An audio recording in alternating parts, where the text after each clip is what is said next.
Good evening, visitors. Welcome to the Australian War Memorial's Last Post ceremony. My name is Yana Johnson, and joining us today from the Royal Australian Air Force is Pilot Officer Matthew Vandervloot. We welcome the family of Lance Corporal Reuben Charles Rose, whose story will be told shortly. We welcome the veterans who have served, those that are still serving, and the families that support them. We acknowledge the members of RSL and Services Clubs Association, RSL Victoria and RSL Queensland who are watching the broadcast of this ceremony across Australia. We also welcome and acknowledge members of Number 30 Course, Royal Australian Air Force Academy, 1977 to 2017. During the ceremony, wreaths will be laid at the base of the pool reflection by family and visitors. Please stand and join in singing the national anthem.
The Australian War Memorial was the vision of Charles Bean, Australia's First World War official historian. Bean landed with the Australian troops on Gallipoli and stayed with them at the front through to the end of the war. The idea of this national memorial and museum came to him at Pozières, France, in the depths of the bloody fighting of 1916. Bean's idea was that this would be a place where families and friends could mourn loved ones buried in faraway places. It would also be a place that could help all Australians understand what these men and women had endured and what they had done for us. Bean's vision, to which he remained true, is best expressed as inscribed at the entrance to the memorial's galleries. Here is their spirit, in the heart of the land they loved, and here we guard their record, which they themselves made. Tonight, we'll read the story behind just one of those on the Roll of Honour, which lists the names of more than 102,000 men and women who have given their lives for us in war and operations for more than a century. But first we present a lament, Flowers of the Forest. Wreaths or floral tributes will now be laid at the base of the pool reflection.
Today, we remember and pay tribute to Lance Corporal Reuben Rose, who was killed while fighting in France during the First World War.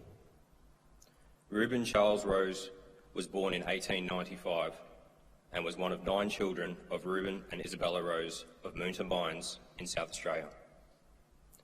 After attending East Moonta Public School, he worked as an assistant assayer at the Wallaroo Mines and then the Devon concentrating plant.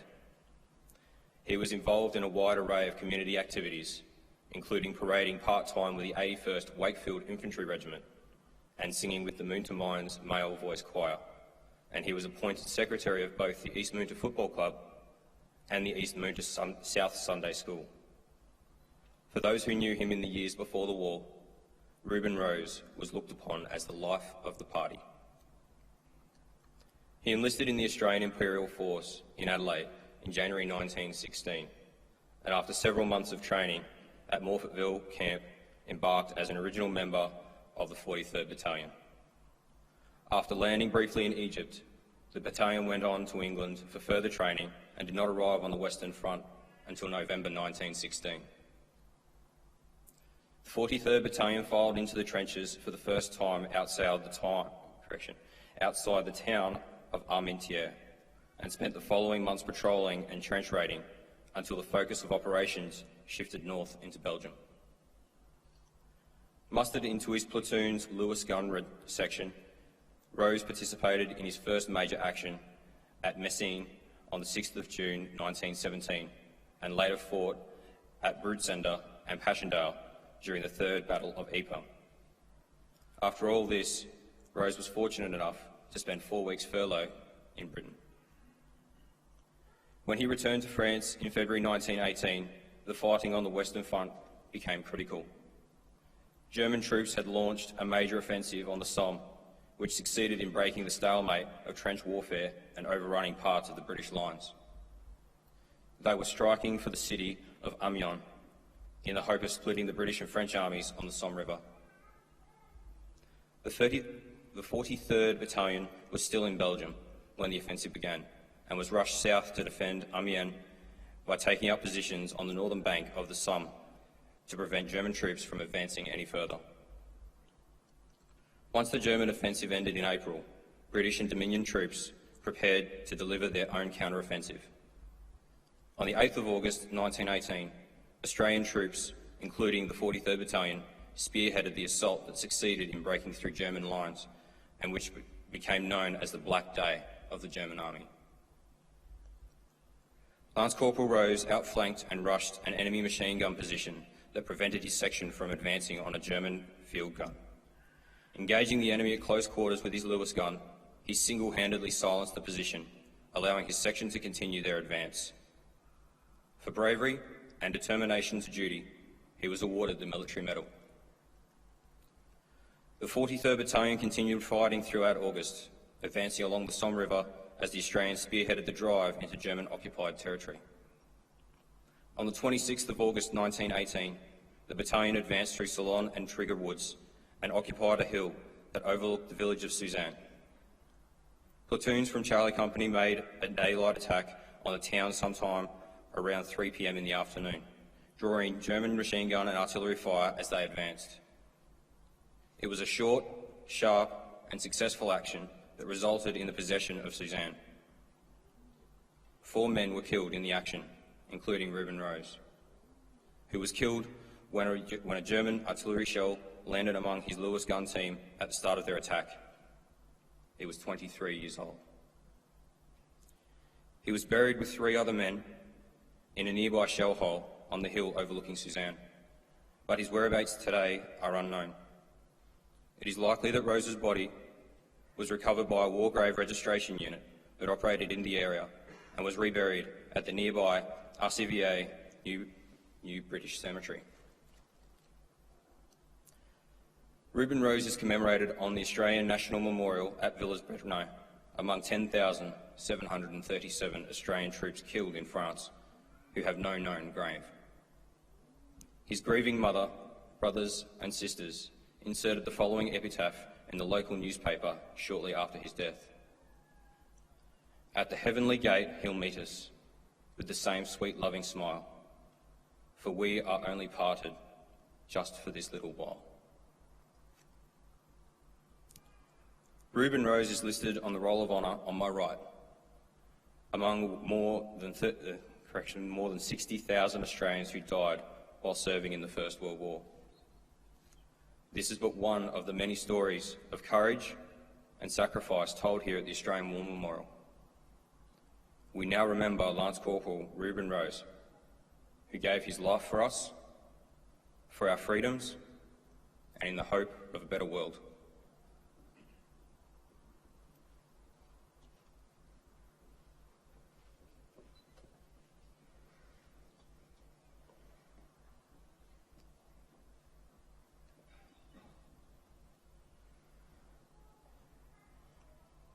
They shall not grow old, as we that are left grow old.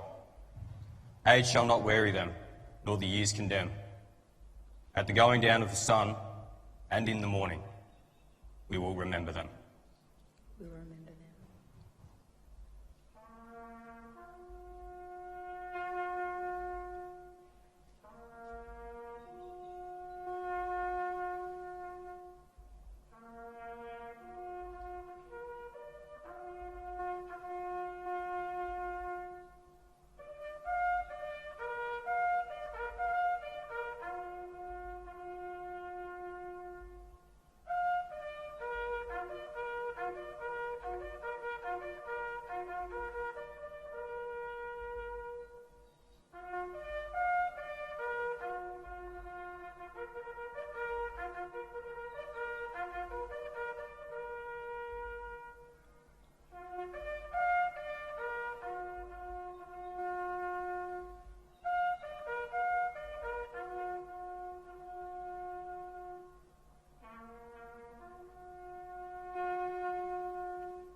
Lest we forget. Lest we forget.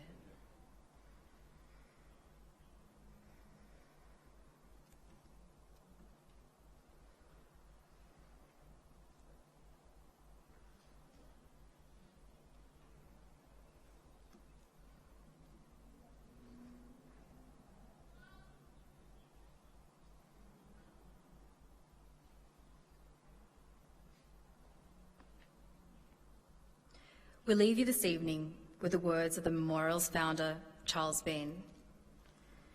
Many a man lying out there at Pozières or in the low scrub at Gallipoli, with his poor tired senses barely working through the fever of his brain, has thought in his last moments, well, it's over. But in Australia, they will be proud of this. Ladies and gentlemen, that concludes the last post ceremony. Thank you for visiting the Australian War Memorial, and we wish you a good evening.